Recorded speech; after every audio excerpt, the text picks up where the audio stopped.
Good afternoon. We're going to reopen the hearing. This is a continuation of a objection hearing raised by Colin Dias.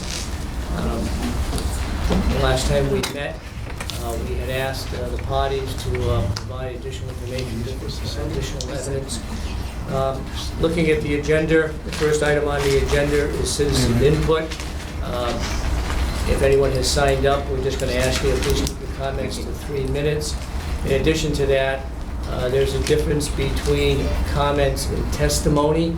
If you wish to testify about something regarding this matter, that is something different than just citizen input. So if you offer citizens input, keep it to citizens input. Okay? So with that, oh, I'm sorry, go ahead. Open meeting law. Okay, so pursuant to the open meeting law, any persons may make an audio or video recording of this public meeting or may transmit the meeting through any medium. Attendees are therefore advised that such recordings or transmissions are being made, whether perceived or unperceived, by those present and are deemed acknowledged and permissible. Okay, with that, are there any... Did you say we couldn't comment, just testify? I'm sorry, I was distracted. Yeah, I know that's a little confusing, but you could offer your general comments. Just caution you that if you stray into the area of actual testimony, then we'll probably ask you to stop. Okay? You just need to... Thank you.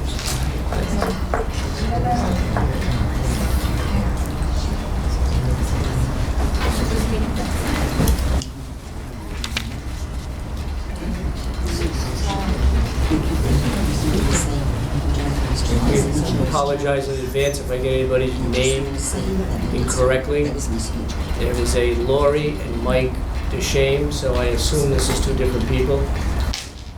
Lori DeShame? You have 3 minutes. Do you want to do it? Did you want to do it? Citizen input?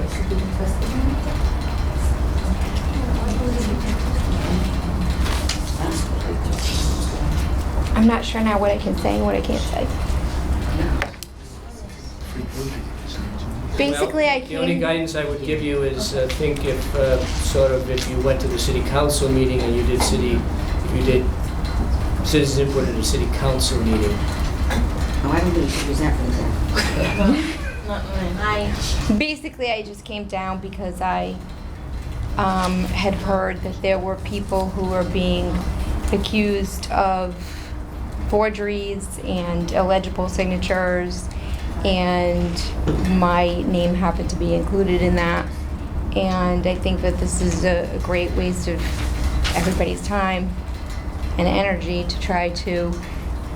We signed the papers, and so that's basically what I'm here to say, is that the paper was signed by myself, and my signature is more legible than most of the signatures that are listed on those papers.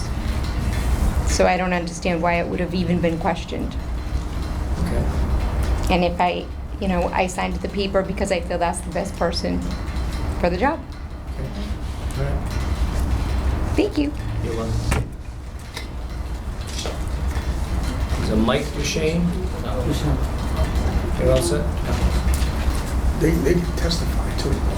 Right. You can also, just so it's clear, you can come back later and actually testify. So, okay. Lori Donnelly?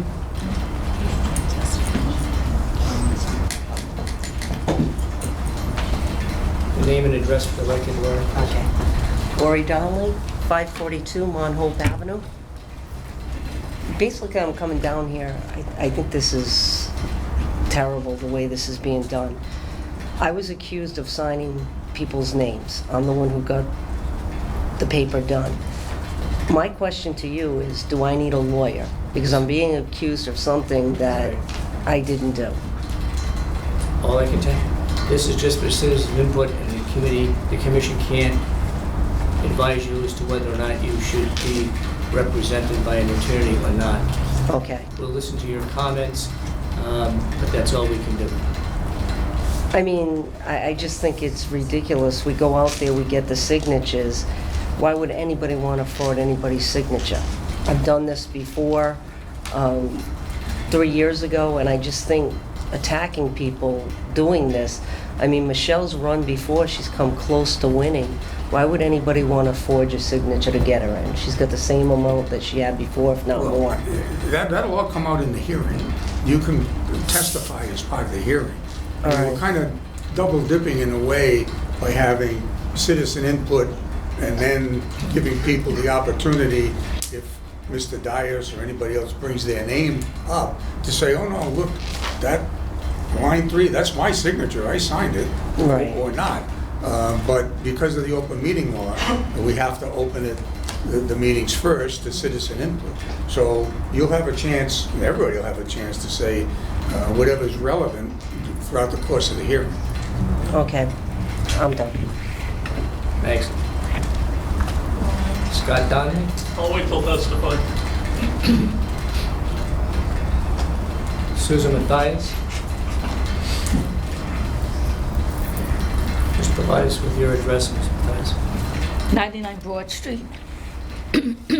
So, my question is really to Mr. Dias, because I want to know what criteria he used to determine if a signature was forged.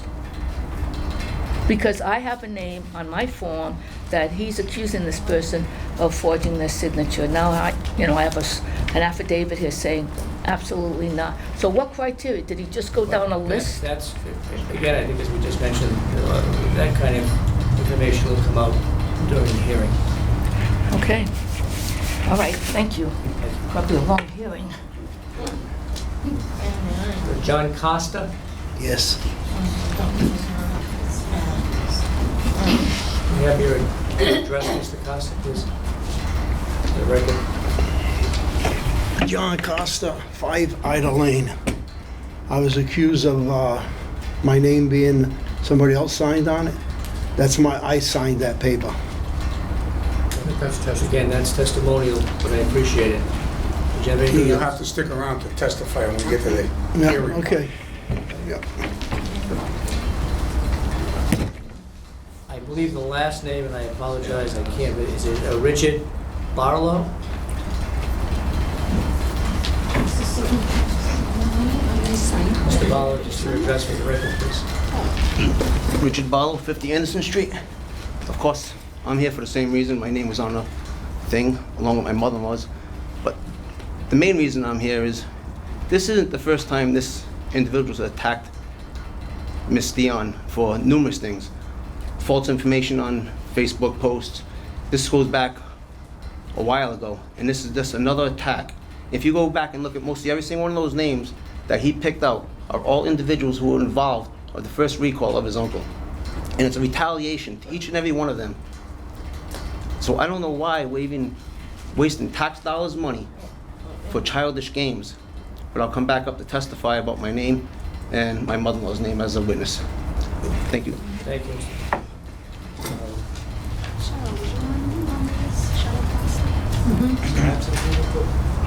You're a party, what do you need citizen input? Am I allowed to or not? I think I checked yours off by accident. Did he sign it? Oh, You Cheryl go after, okay. Costa. I'm Cheryl Costa, 5 Ida Lane, and I was just going to say the same thing that Mr. Barlow just said. I think Miss Dion was targeted, and I think it's ridiculous what he's doing. He is stalking people going by who has a, can't say that? No. Okay. Please. Okay, so, and I think it's ridiculous. There's, I believe, 15 candidates running for city council. Why did he pick Michelle Dion? There's someone that signed Michelle Dion's, the signature on Michelle Dion's papers and signed the same name on his. Why didn't he challenge the one on his paper? And he challenged the same name that's on Miss Dion's paper.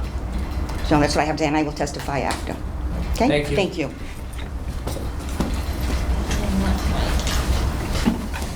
No, anybody who's not signed. You just say that, and then Yeah.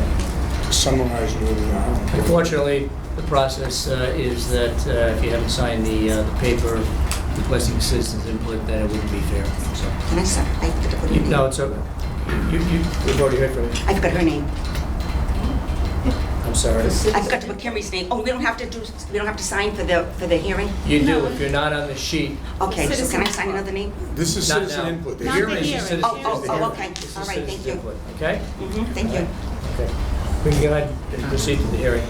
Well, Mr. Chairman, if I may, let me just summarize procedurally where we are today. We had a fairly lengthy hearing on August 12th, at which time most of Mr. Dias's objections were dealt with on an evidentiary basis. At this point, according to the record which I reviewed today, there are now at least 3 issues which are settled and ready to be voted on by this board at some time at the close of this hearing. One was the false address issue, which Mr. Dias indicated in the last hearing he was dropping. The other issue was the illegible signatures, which consumed most of the hearing. The board has heard and I think looked at those signatures that he's identified as illegible, and at some point today, I believe, if the board wants to and thinks it has enough evidence, the board can vote on that issue. And the final issue, although I think in point of order, this was the first one raised, are the dates, the November versus the September date, which was heard, and the information to be garnered was taken. So those 3 issues are, at some appropriate point today, ready to be voted on. What's left of the issues that Mr. Dias raised is the issue of forgery. He did, and evidently people were watching, mention certain names. People, I guess, are here to testify with respect to their names. He also indicated that he would be prepared today to address the forgery issue, and the board was quite clear that that was his burden as to how and when and what evidence to produce with respect to the forgery issue. There's one issue that I should raise with the board, and then there's another one, if he wants to raise it, he can. Yesterday, at about 4:20, it says 4:18, but I think it was received around 4:24.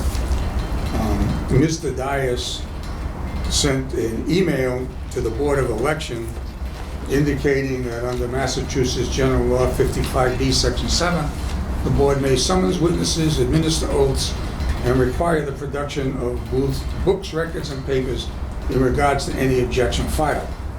I am hereby requesting that the Board of Elections summons the following to tomorrow's meeting: Michelle Dion to testify on questions via her nomination papers, and Melissa Bouchard of Massachusetts Notary Public to testify regarding the nomination papers and possible forgery.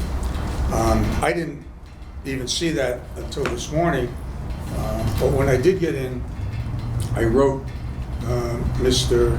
Dias a letter as the Corporation Counsel, but more or less on behalf of the board, and I will quote, Mr. Dias, your email of August 14th has been forwarded to this office. Please be advised that while the board may, quote, capital M-A-Y, unquote, summons witnesses, they are not required so to do. Your request, received at 4:25 p.m., is impossible to honor, even if the board were so inclined. Further, it was made abundantly clear to you at the prior hearing that any witnesses you sought to summons or produce would be your responsibility, not the board. Therefore, it is up to you to secure the presence of any witnesses you deem necessary to present your case. And I just would ask the chair to make that part of the record so it's clear that the board did not summons anybody, wasn't required to summons anybody, and wasn't timely requested to summons anybody. with that procedural matter out of the way, I will just say this, and I think it's important.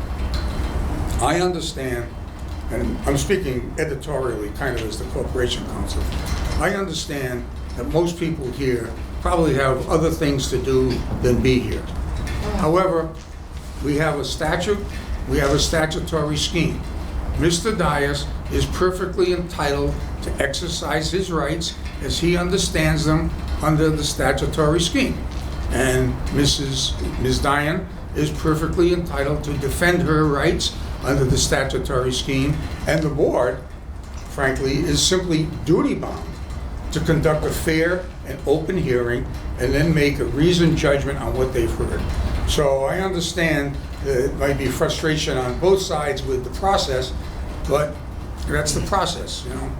It's kind of like making sausages. The process isn't particularly appealing, but the product might be. So that's what living in a democracy is, and I have every confidence that the board will conduct a fair hearing.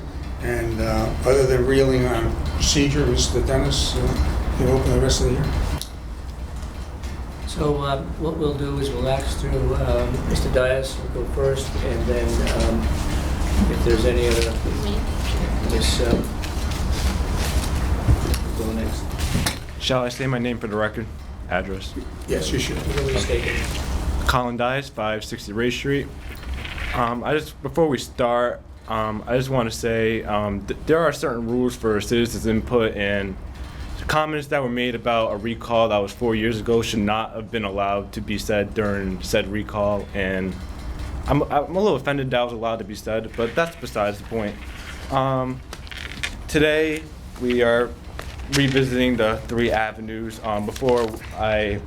Before the meeting started, I passed out a rubric to address the said forgeries, which I believe to be of law. Attached to the rubric is the definition of substantial evidence, which you can read. Relevant evidence as a reasonable mind might accept as adequate to support a conclusion, while substantive evidence may consist of inferences. Such evidence must be a product of logic and reason. I do not have a handwriting expert. However, I see Miss Dion did her job for me, and I'm guessing she brought most of the people I their names alleged to be forged. So I'll be calling them down throughout this process. But I do wish to begin again with the illegible signatures. I did the board a favor, and I think I made the illegible signature argument well last time. However, I want to go above and beyond, and every single signature I testified to be illegible, I brought down here today in a big font so everyone can read how ridiculous this looks and how illegible they are to the state standards. And I'm going to be calling down a random witness from the public as a reasonable mind to determine if they can read this or not. Mr. Dias, let me just remind you that it's required that you actually have someone who has what we would like to call some expertise. You cannot call random people to decide whether or not they can read signatures. Mr. Dennis, can you read the signature?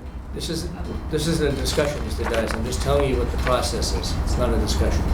It doesn't say that in the rules which were handed to me that I have to have an expertise. There's no case Mr. law Dias, in regards to that. Let me see if I can confine you to real life. If you're talking about illegible signatures Yes. as opposed to forged signatures, I'm talking about illegible signatures right now. you went through each and every one by number and page Yes. yesterday. Well, not yesterday, I'm sorry. Monday, yes. The board is duty-bound to review what you've raised and look at what you've said and said, okay, look, that is illegible, it's not illegible. So having somebody else come down and say, I can't read that, it's really up to the board. They have all that evidence that you gave them the other day. And the board reviewed this on their own as well? They're going to make a ruling in public on every one of your allegations. The only one that's left to produce evidence on is the matter of forgery. Okay. Then we can get into the second topic. I know at the last meeting, it was addressed regarding the top of the signature of the nomination paper itself that every single one had the date crossed out on them, and it was said that that is illegal. That's legal to do that even after it is notarized. No, that's not what I said.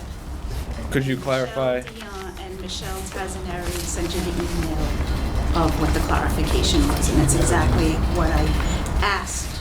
That's exactly what I asked the state that day. There's just a confusion on whether it was before or after.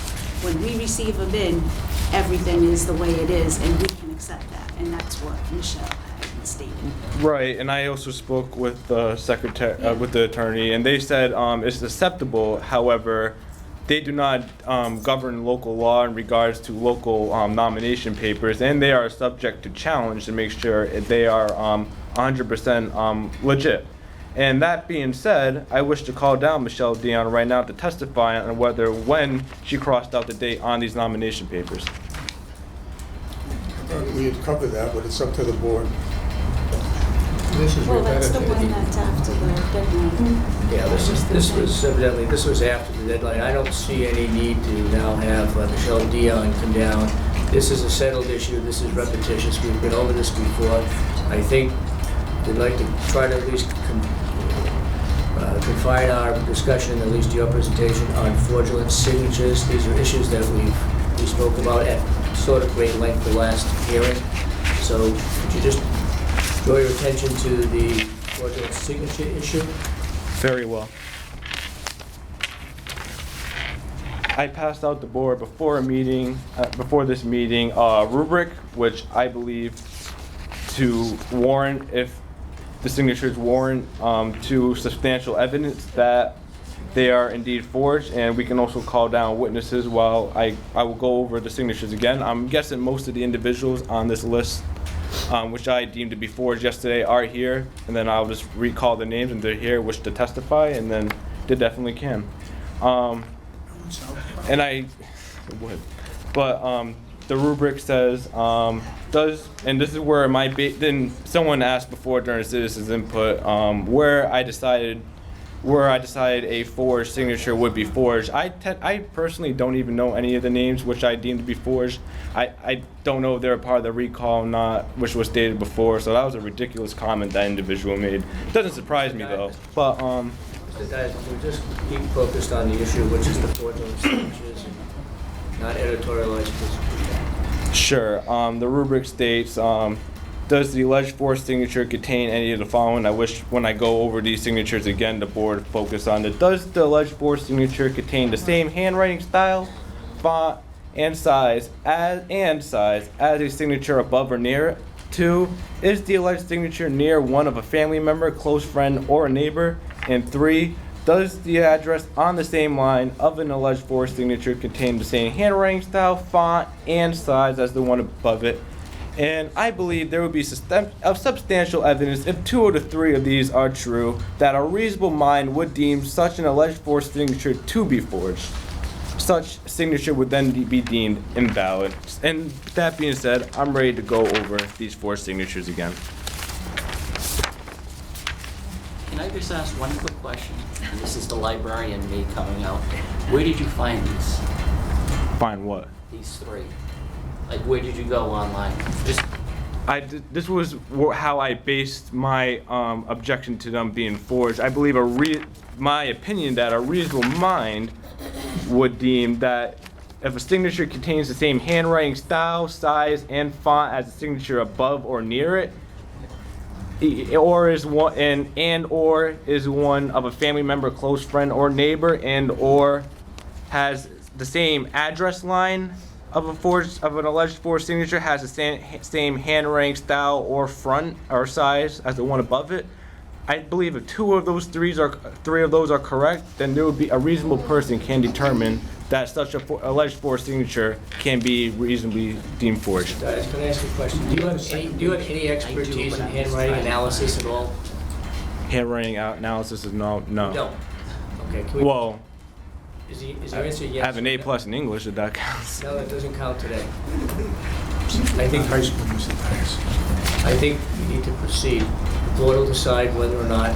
Right, this is just my opinion, and then the board can make their own decision. I You do, understand. for the record, you're not a handwriting analysis expert of any sort.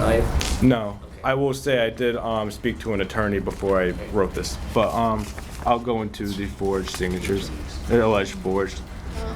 We will start with the one on 116 Merchant Street. Does everyone have their own copies today? We do. Okay. Which one is this? What, I objected to the signature being You need to illegible. tell- just as- 116 Merchant Street, that's the top one on the first paper.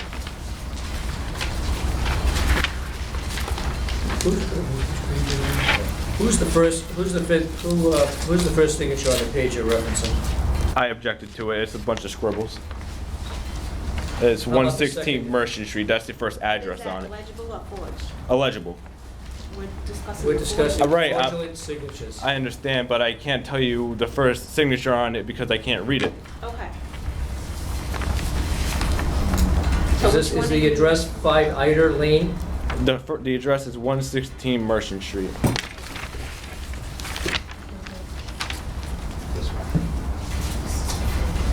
That's been challenged previously, correct? Yeah, I'm not challenging that one, I'm just, Oh. Which, what they want to know Oh, is okay. Yeah. which Is it Right. the signature 624 on this page is forged. right, I'm making sure we're on the same page, so I'm just saying the first one. Which signature is forged? To the board, to the chair, may I, presiding officer, may I ask a procedural question? Sure. I'm wondering why we're even going down this list at all on the forgery items. Forgery is an alleged crime. The complainant, in this case here, Mr. Dias, is not an expert. I'm afraid of setting precedent for all future elections. If any candidate can look at nomination papers and say, in my opinion, that's forgery, and then cause a hearing like this, and even asking people to testify, or even subject them to subpoena to come in, that to me is not the democratic process.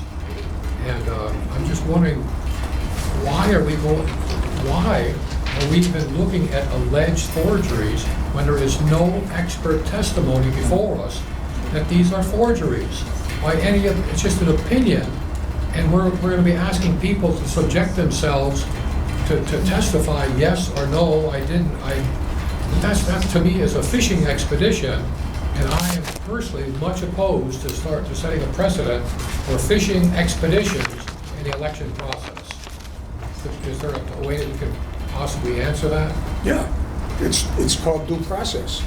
And if no one was in this hall at all, and all Mr. Dias had was his unsupported, non-expert opinion, you'd be absolutely right. But for whatever reason, people who are interested in the issue have shown up voluntarily, without a summons, ready to testify either that is my signature and that isn't. Now, if somebody gets up and says, absolutely, that's my signature, I don't believe that there is any evidence or ability to garner evidence on part of Mr. Dias to say that's not so. No, and I would drop the claim if that's Just the wait a case. minute, Mr. Dias. But I do think that he's entitled, cumbersome as it is, and particularly where the people feel strongly enough to come and testify, to at least have those people who are here identify or not identify their signatures. Now, just to be fair, if there are signatures that you're challenging and no one is here, plus or minus, then those signatures are going to have to stand as valid. Contrary to your opinion that they're not valid. Very well. And I don't know if that answers your question. Yes. All right, so continue with the hearing. Mr. Dias, who's the individual again? I'm sorry. I'm the first individual, Matthew Medeiros, 624 Walnut Street. Is that individual here? So Mr. Medeiros, Matthew Medeiros, 624 Walnut Street. Is he here? Matthew Medeiros? There's no one here by the name of Matthew Medeiros. Okay.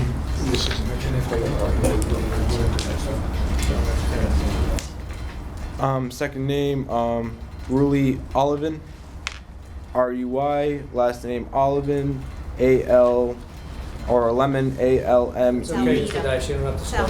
Salmida. Oh, okay, Almeida. 1046 Rui Ray Street. Almeida. Rui Almeida. Is there anyone present by the name of Rui Almeida? No? Next person.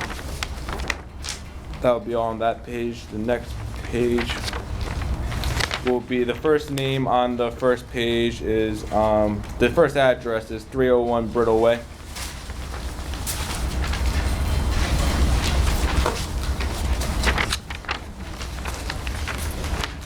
We're looking at 124 Grattan Street. No, the first address on the page is 301 Brittle Way. No, I'm asking you, your objection is to, as we had indicated at the last hearing, was at the 124 Grattan Street. That was when you indicated that you... Oh, correct, It was yes. fraudulent. Is that correct? Yes. Is there, I believe the name is Carol Wilson, and/or is there anyone here that lives at 124 Grattan Street by a similar name? Anybody here, 124 Grattan Street? I believe the name is Carol Wilson. Is there anyone present? No? Next one, please. Gabriella Brighton, 163 Savoy Street. Gabrielle Brighton? Brightman, 163. Gabrielle Brightman, 163 Savoy Street. Is there anyone in the audience by the name of Gabrielle Brightman, 163 Savoy Street? You know, move on. Jordan Monis, 163 Savoy Street. Jordan Monis, 163 Savoy Street. Is there anyone present by the name of Jordan Monis, 163 Savoy Street? No one present. The next one would be two more down from that one, and it's not, the address is 99 North Auction Street. Is there anyone here by the name of Louis Pereira, 99 North Ogden Street? Louis Pereira, 99 North Ogden Street. Anyone here by that name? Next one is Angela Fallon, 996 Wood Street. Angela Fallon, 996 Wood Street. Is there anyone present by the name of Angela Fallon? Angela Fallon. No response. Next page we'll be going to is the one with the notary. First name is Michelle Dion. Yes.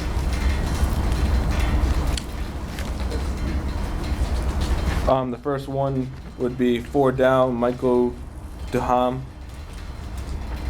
That's not what he, Dusham. I don't believe that's what he indicated that there was fraudulent. First names. Oh, okay, I see what you did. Okay. Michael Dusham, 1014 Hancock Street. Mark it down, Mr. Dusham, please. Have a seat, please. Mr. Dias, I'm just going to advise you that you need to keep your questions relevant. They need to be regarding the signature and the signature only. Okay. Will he be raising his right hand and to testify? We don't have to. Doesn't have to. Fine. I'd like to see my license count. Nah. Are you sure? I've got my license. Does it have your signature on it?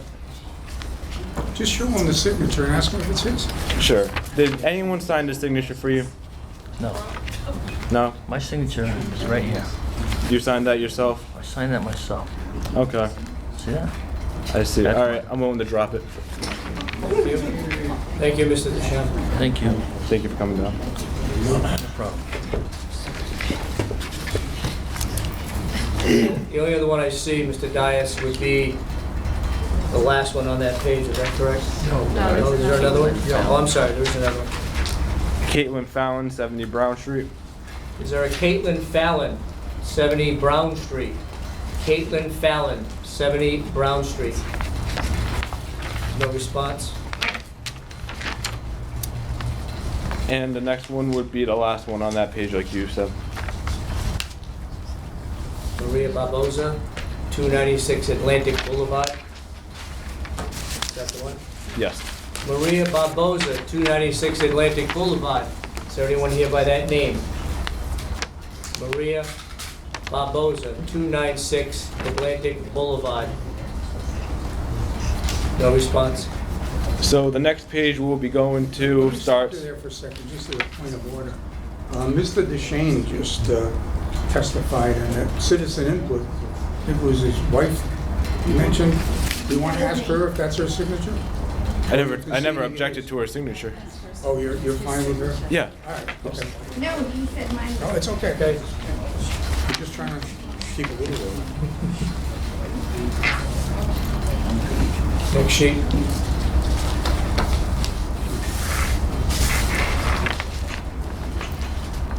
We'll start off with Lori Donnelly.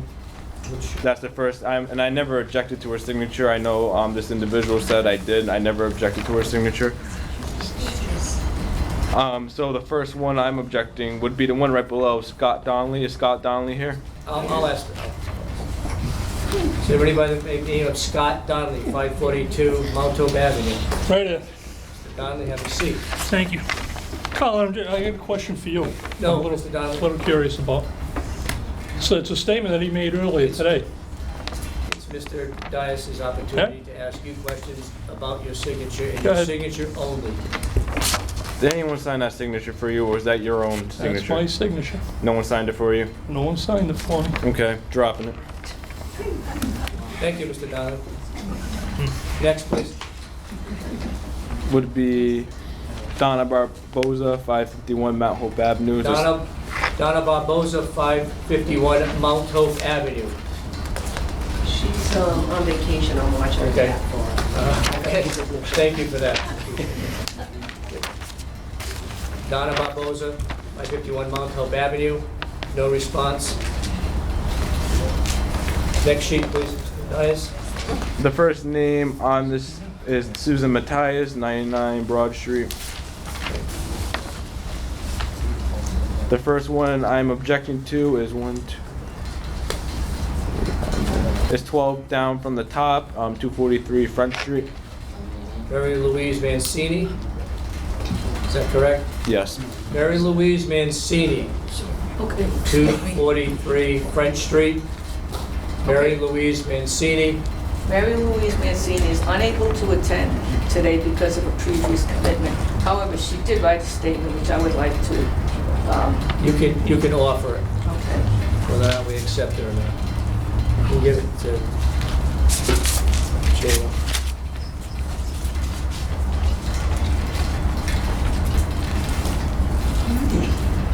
Could the letter be read for the record? Oh, yeah, okay. It says, August 14, 2019, to whom it may concern regarding Michelle Dion's nomination papers for city council. I hereby state that I did most certainly sign her nomination form. I am aware of the location at which I signed this form, and I know very well the person who presented it to me. I currently reside at the above noted address, which is 243 Front Street, Fall River, Mass. 02720. One election official noted that signature may change through the years, almost 60 years in my care, and this is certainly most true for me. I may be contacted at the above for further information if needed. Sincerely, Mary Louise Mancini. Was that signed under the penalties of perjury? No, it's just on her. It's on her. No. Well, she's not here anyway, so I guess we can move on. Are you still objecting to this? I can't, she's not here.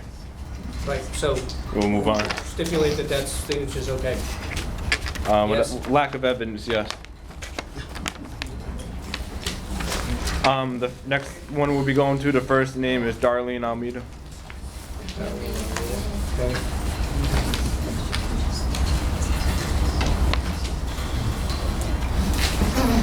Which signature? Would be the second one, Chad McAllister, 55 Middlesex Street.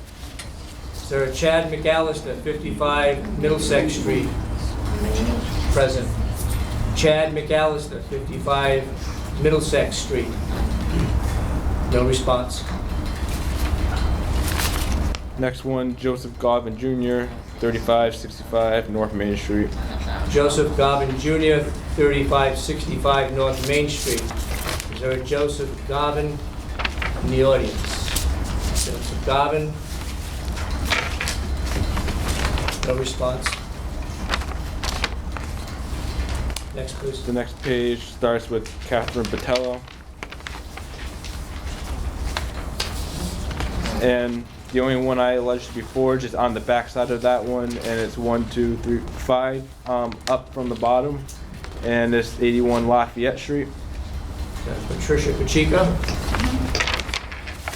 Is there a Patricia Pacheco, 81 Lafayette Street present?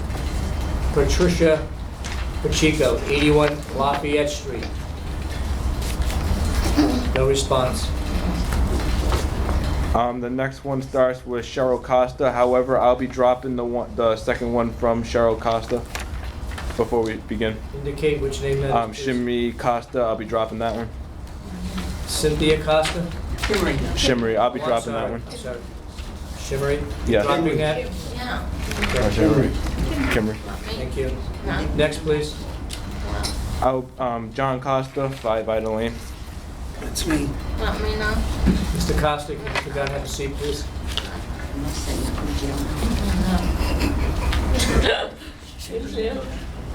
Liz, you want to see my license? Sure.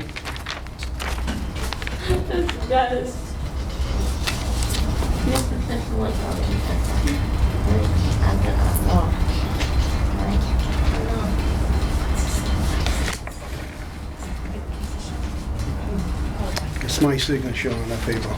I dropped the forgery. Thank you, Mr. Costa. Just so we're clear, you are testifying that it is your signature on the paper. It is, yes. I mean, you can drop it, but I mean, Guarantee it. it's nice to have the record.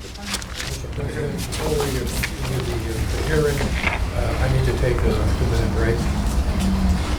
2-minute. Sure, how many more? That was it. That was it? That's it. That's it. Then why don't we conclude the evidentiary portion of the hearing and take a recess? Is there any other evidence? This is just relating to the fraudulent signatures.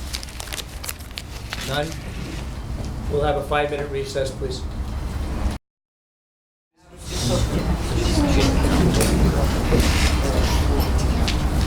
So each party is entitled to a closing statement.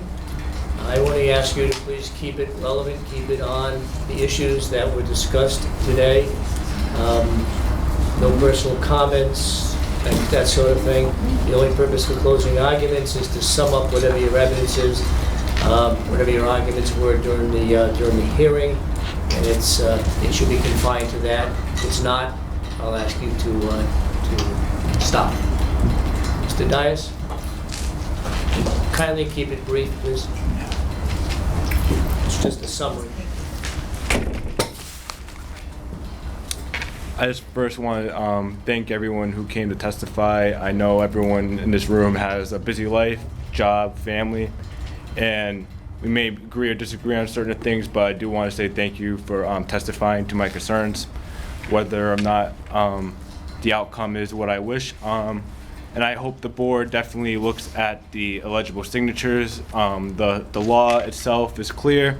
If the signature is legible, unless it is on the same illegible signature on a voter card, it should be removed. I hope the board took that into due notice, and I'm pretty sure there's great people on this board, and I'm sure they did.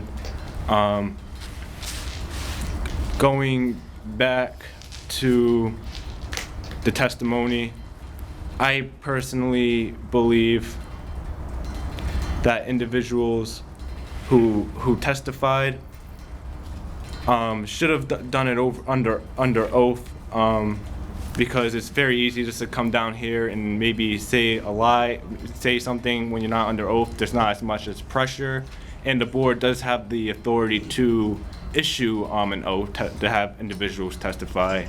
However, that's okay. I know, I'm just saying it is it's very easy for an individual to lie to the public. Ms. Dion is a member of the RDA board, says dishonest statements at these meetings all the time. Mr. Dias, So it's very clear. Mr. Dias, please just sum up your case. And going back to the citizens' input, I don't believe you should have allowed certain comments to be said in regards to politics, especially regards to the 2014 recall election. I know you were, Mr. Dennis, I know you were part of that recall election. I don't know if that had any say in whether you allowed those comments to go through. But under rules, that should not have been allowed to go through. And Mr. Lee, you really should have recused yourself at the last meeting. And Mr. Dias, once again, just sum up your evidence, please. Are you complete with your evidentiary summary? right, completing the evidentiary summary, I do hope that due process was done in regards to the signature, the eligible signatures. The law is very black and white, and I await the final judgment. Thank you. Thank you, Mr. Dias. Ms. Dion? Again, this is a summary of the evidence that was presented, please. No personal comments, no personal references. I'll be very brief. I'm just going to reiterate what I said on Monday, which is I have no ill feelings towards Mr. Dias. He exercised his right as a registered voter. I didn't on Monday object to these proceedings, though I could have, because I never received the objections in advance as I was supposed to. So I could have stopped the proceedings then. I didn't, because I also believe in due process. I believe in open and honest government. I fully believe in transparency and preserving the integrity of all elections. And that is why I never brought it up till now. The last thing I would like to say is thank you very much. I am glad that you went the full gamut, because hopefully, no matter what the decisions are, Mr. Dias will be able to sleep peacefully knowing that he had a full, righteous hearing. Thank you.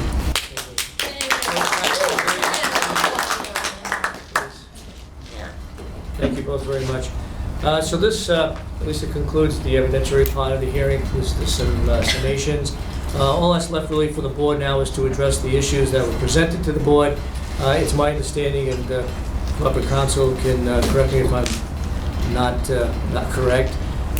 One issue was the change of date issue. One was signature legibility. The other issue was fraudulent signatures. And one that I believe was dropped was a fraudulent address issue. Is that correct? That's correct.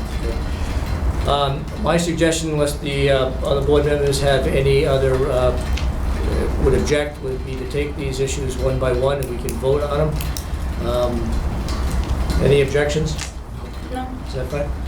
So, oh, I'm If I sorry. may, I would suggest that because it's a hearing on objections, that the vote should be on the objection sustained or overruled. And just so everybody knows, whatever the vote is, I'm coming in tomorrow morning, I'll write it up. It'll probably be ready in the afternoon, I hope, and we'll be able to make the 19th deadline for the written So when we decision. vote, you either say sustained or overruled. Right. Right. And if you agree with the objection, It's sustain sustained. it. If you don't, you overrule it, and that's the end of it. So on the first issue of the changed date issue, We'll just go, we'll start with Mr. Commissioner Lee. Is it sustained or overruled? So remove would be just... Well, so sustained would mean that, in essence, that you agreed with Mr. Dias. Sustained means he proved satisfied his burden of That is proof. burden. Overruled means he did not. Okay. So I'll overrule. Overruled.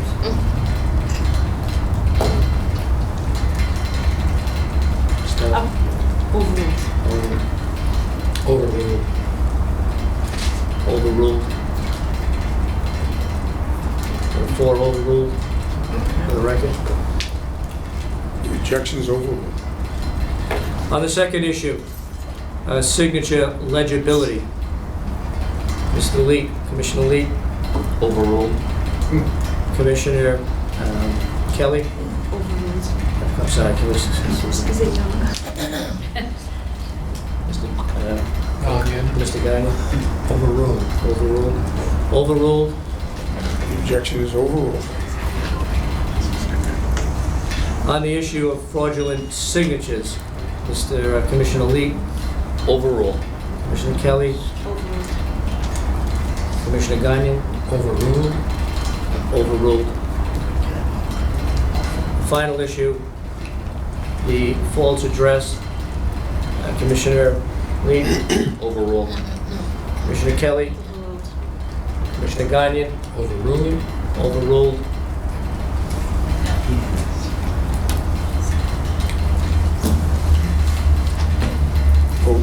Vote stands. The Close the hearing. vote stands. There being no further business before the committee, the committee is, the hearing is adjourned. I make a motion to be adjourned. All those in favor? Aye. Aye. Thank you all.